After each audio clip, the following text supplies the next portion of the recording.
GPIB terkasih dimanapun berada, senang berjumpa kembali dalam program Morning Call GPIB bersama saya Pendeta Arfinansi MC Rubin Busaramu, Ketua Majelis Jemaat GPIB Patmos Sabang, Kumpul, Sumatera Utara, Aceh. Sahabat GPIB terkasih, sebelum kita memulai segala aktivitas kita hari ini, saya rindu mengajak kita semua untuk membaca dan merenungkan firman Allah yang akan menjadi penuntun bagi kita untuk kita menjalani kehidupan kita hari ini. Sahabat GPIB yang dikasihi dan yang diberkati oleh Tuhan, saatnya kita akan masuk dalam perenungan akan firman Allah. Oleh karena itu, sebelum kita merenungkan akan firman Tuhan, mari kita berdoa. Tuhan Allah, Bapa yang penuh kasih, kami bersyukur untuk kesempatan yang Tuhan beri bagi kami, untuk kami boleh menikmati kehidupan yang baru, hari yang baru, dalam kasih Tuhan. Dan pada saat ini, dalam syukur kami hendak mendasari seluruh rangkaian perjalanan kehidupan kami hari ini dengan merenungkan akan firman-Mu. Bimbing dan kuasailah hati dan pikiran kami ya Allah dengan Roh Kudus Tuhan, agar kami dapat mengerti firman Tuhan dan terlebih lagi kami dimampukan untuk melakukan pengajaran Tuhan di dalam kehidupan kami hari lepas hari. Berfirmanlah ya Allah, kami umat-Mu sedia untuk mendengarkannya. Di dalam nama Yesus Kristus kami berdoa. Amin.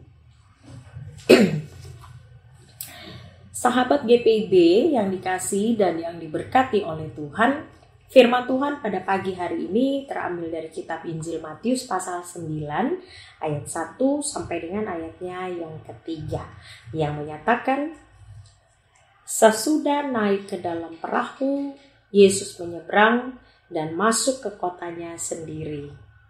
Lalu dibawalah kepadanya seorang lumpuh yang terbaring di pembaringannya. Ketika Yesus melihat iman mereka, berkatalah ia kepada orang lumpuh itu, teguhkanlah hatimu, hai anakku, dosa-dosamu sudah diampuni. Mendengar itu, berkatalah beberapa ahli Taurat dalam hatinya, orang ini menghujat Allah. Demikianlah pembacaan Alkitab. Berbahagialah kita yang mendengar sabda Tuhan dan melakukannya. Terpujilah Tuhan, haleluya. Sahabat GPIB yang dikasihi dan yang diberkati oleh Tuhan, mujizat orang lumpuh disembuhkan adalah salah satu mujizat yang dilakukan oleh Yesus semasa pelayanannya di dunia ini. Alkitab mencatat bahwa mujizat-mujizat yang Yesus lakukan umumnya karena tergerak oleh belas kasihan yang muncul dari dalam hati Yesus. Penulis Injil Matius mengisahkan mujizat orang yang disembuhkan bukan sekadar peristiwa yang terjadi pada waktu itu, tapi memiliki makna tersendiri bagi si penulis. Mujizat ini menjadi bukti yang ditunjukkan penulis kepada para pembacanya pada masa itu, bahwa Yesus adalah Mesias yang telah dinubuatkan dalam perjanjian lama. Mujizat orang lumpuh yang disembuhkan menjadi gambaran bahwa Yesus adalah Allah yang berkuasa.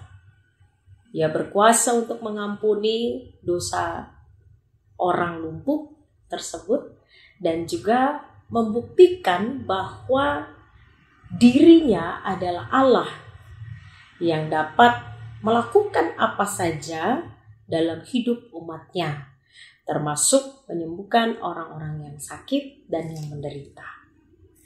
Di dalam teks ini juga penulis Injil Matius ingin menyampaikan bukti bahwa Yesus adalah Allah. Penulis Injil ini juga ingin menyampaikan bahwa Yesus adalah Mesias, yang di kemudian hari ialah yang akan menyelamatkan seluruh umat manusia dari dosa-dosa yang manusia lakukan. Nah, penulis kitab Injil Matius ini mengalamatkan berita Injilnya kepada orang-orang Yahudi pada waktu itu, dengan maksud supaya mereka mengerti bahwa Yesus adalah Mesias yang sudah dinantikan mereka sejak lama. Awalnya Injil Matius ini ditujukan bagi orang-orang Yahudi. Tapi ternyata di kemudian hari, pada akhirnya Injil ini disampaikan kepada orang-orang non-Yahudi oleh karena kebebalan orang Yahudi.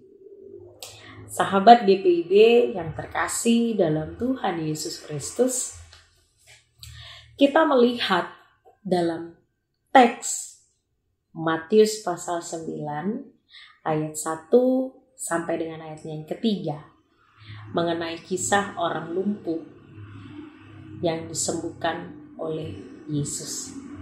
Ada beberapa hal yang ingin disampaikan dari teks ini. Kita mau melihat seorang lumpuh. Kalau di dalam bahasa Yunani dipakai kata paralutikon, yang berarti atau di dalam bahasa Inggris dikatakan the lame person, sick of palsy, one that has the palsy, the paralytic, yang diartikan orang yang lumpuh atau yang tidak mempunyai kemampuan untuk melakukan aktivitas sehari-hari karena sakit yang dideritanya. Kemudian di dalam teks ini kita juga melihat ada kata teguhkanlah hatimu. Itu kita bisa lihat di ayatnya yang kedua yang mengatakan, lalu dibawalah kepadanya seorang lumpuh yang terbaring di pembaringannya. Ketika Yesus melihat iman mereka, berkatalah ia kepada orang lumpuh itu, teguhkanlah hatimu, hai anakku, dosa-dosamu diampuni. Dan di dalam ayat 2 ini, kata teguhkanlah hatimu dipahami sebagai satu kata yang dapat memberi semangat atau yang akan memunculkan kekuatan atau kuasa yang besar. Kata teguhkanlah hatimu mempunyai makna untuk membuat kita terhindar dari rasa takut. Sahabat GPIB yang terkasih, kita juga melihat di dalam teks ini yang kita baca bahwa orang lumpuh tersebut memiliki kerinduan dan harapan agar ia dapat sembuh dari sakitnya. Orang lumpuh tersebut memiliki keteguhan hati sehingga orang itu tidak ragu dan tidak takut. Berdasarkan hal-hal tadi, maka orang lumpuh tersebut bisa dikatakan ia mengalami mujizat itu. Mujizat yang Yesus lakukan. Bahkan Yesus juga katakan bahwa dosa orang lumpuh itu sudah diampuni. Sahabat GPIB yang terkasih, kita juga melihat di dalam teks ini bahwa Yesus memiliki kuasa untuk mengampuni dan menyembuhkan seorang yang menderita sakit. Dan kalau kita melihat di dalam ayatnya yang kedua, di kalimat terakhir, teguhkanlah hatimu, hai anakku, dosa-dosamu diampuni. Yesus adalah anak Allah. Ia adalah Mesias dan ia juga menjadi Allah. Allah yang menjadi manusia dan di dalam dirinya ada kuasa. Sehingga kuasa itu yang kemudian bekerja di dalam kehidupan umatnya. Dan ada banyak orang yang telah merasakan bahwa kehadiran Yesus membawa perubahan di dalam kehidupan mereka. Namun di dalam teks ini kita juga menemukan, sahabat terkasih, pada ayatnya yang ketiga. Mendengar itu berkatalah beberapa orang ahli Taurat dalam hatinya, orang ini menghujat Allah. Ada persoalan yang terjadi di dalamnya, di mana apa yang Yesus lakukan itu kemudian membuat para ahli Taurat ini merasa bahwa Yesus ini menghujat Allah. Di dalam benak mereka, Yesus sama seperti mereka adalah manusia. Bagaimana mungkin seorang manusia kemudian mengatakan ia dapat mengampuni atau mengatakan seperti ditulis di dalam ayat 2 tadi, hai anakku, dosa-dosamu diampuni. Sahabat GPB yang terkasih, kita melihat dan kita mau merenungkan di dalam teks ini. Kadangkala kita sebagai manusia, kita bisa menjadi seperti orang lumpuh tersebut. Tidak dapat dipungkiri di dalam diri dan kehidupan kita adalah orang-orang yang berdosa. Kita juga melakukan perbuatan dosa di dalam kehidupan kita. Sama seperti orang lumpuh ini, ia juga mengalami kesembuhan dari Tuhan Yesus. Dan kalau kita mau refleksikan di dalam kehidupan kita, bahwa kita pun punya hak untuk disembuhkan ketika kita mengalami sakit di tubuh kita, dan ketika juga kita melakukan perbuatan dosa, lalu kemudian kita mengakui di hadapan Allah apa yang sudah kita lakukan yang berdosa, maka Allah pasti akan mengampuni kita. Oleh karena itu, kita perlu memaknai dan kita perlu merenungkan dan merefleksikan betapa baiknya Allah di dalam kehidupan kita. Ia memperhatikan kita, Ia peduli kepada kita. Bahkan kita sebagai manusia berdosa pun Allah tetap mengasihi kita. Dan sudah selayaknya bagi kita juga, kita mulai merenungkan dan merefleksikan apa yang sudah kita lakukan buat Allah di dalam kehidupan kita. Karena Allah sudah begitu banyak melakukan yang baik dalam hidup kita. Kita diberkati, kita disembuhkan dari sakit kita, sehingga perlu kita merenungkan apa yang ingin kita lakukan buat Tuhan di dalam kehidupan kita. Dan kita mulai hari ini, kita belajar melihat bahwa orang lumpuh ini, dia juga punya iman. Bukan hanya dia sendiri, tapi orang-orang yang membawanya. Ada dikatakan, kalau kita lihat di ayatnya yang kedua, ketika Yesus melihat iman mereka, Yesus melihat iman orang-orang yang membawa si orang lumpuh tadi. Dan Yesus juga melihat bahwa orang yang lumpuh tadi juga punya iman yang teguh. Punya keyakinan bahwa ia juga akan sembuh. Oleh karena itu Yesus menegaskan, teguhkanlah hatimu.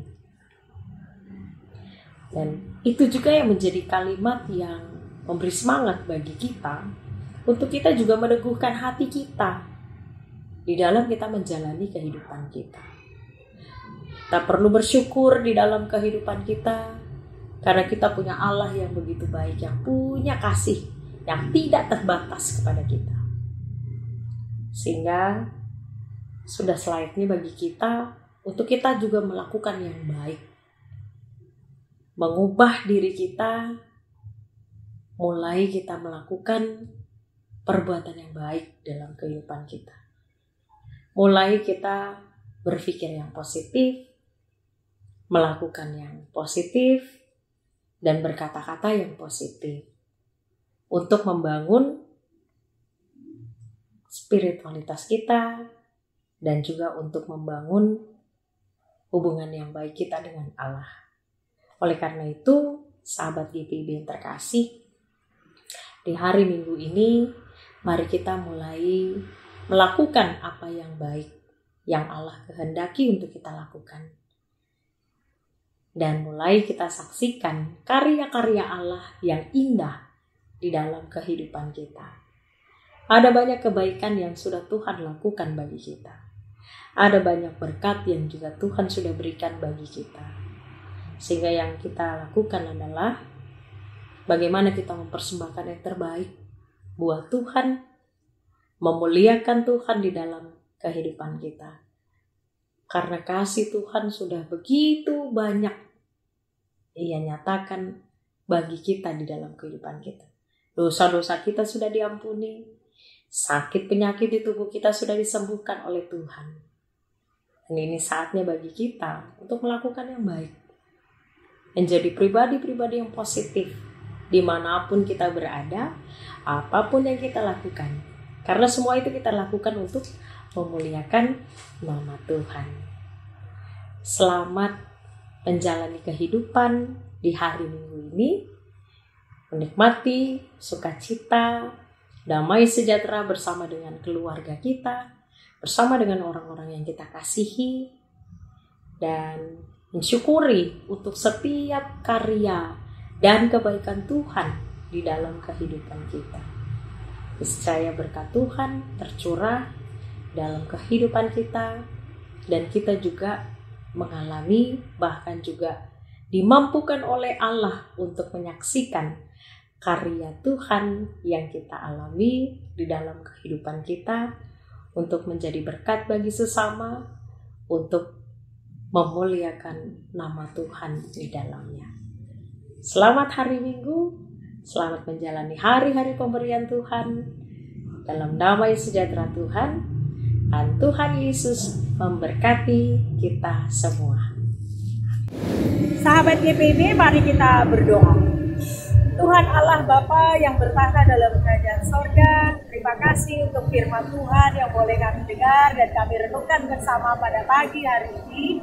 Kiranya firman Tuhan itu menjadi penuntun bagi kami untuk kami menjalani kehidupan pada hari ini. Kami juga menyerahkan diri kami untuk Tuhan bentuk menjadi pribadi-pribadi yang positif, baik di dalam pikiran, perkataan, maupun sikap hidup kami. Berkati kami semua ya Tuhan, para pendengar Morning Call GPIB dalam kehidupan hari ini, baik kami bersama keluarga maupun orang-orang yang ada di sekitar kehidupan kami. Tuhan berkati juga GPIB secara sinodal, majelis sinode, presbiter secara sinodal, diaken PK tua, bahkan juga pelkat-pelkat yang ada di GPIB, dan juga komisi-komisi pelayanan yang ada di GPIB. Secara khusus juga kiranya Tuhan berkati Departemen Teologi yang juga boleh menghadirkan program Morning Call, Night Call, bahkan radio GPIB untuk kami boleh bersaksi, mendengarkan dan merenungkan akan firman-Mu, dan juga boleh memuliakan Engkau di dalam kehidupan kami. Bapa di sorga, kami serahkan seluruh hidup kami hari ini kepada Tuhan. Kiranya Engkau menyertai dan terus memberkati kami. Kami ingin menjadi pribadi yang baik, yang juga terus memuliakan Tuhan dalam seluruh kehidupan kami. Inilah doa kami ya Bapa, yang kami naikkan di dalam nama Tuhan Yesus Kristus, yang adalah Tuhan dan Juru Selamat kami. Kami berdoa dan bersyukur kepada Bapa di sorga. Amin. Sahabat GPIB yang terkasih, terima kasih telah menyaksikan program Morning Call GPIB. Ya, dari ujung barat Indonesia, Pulau Sabang, Pulau W, kami mengucapkan selamat pagi, Shalom, Tuhan Yesus memberkati kita semua.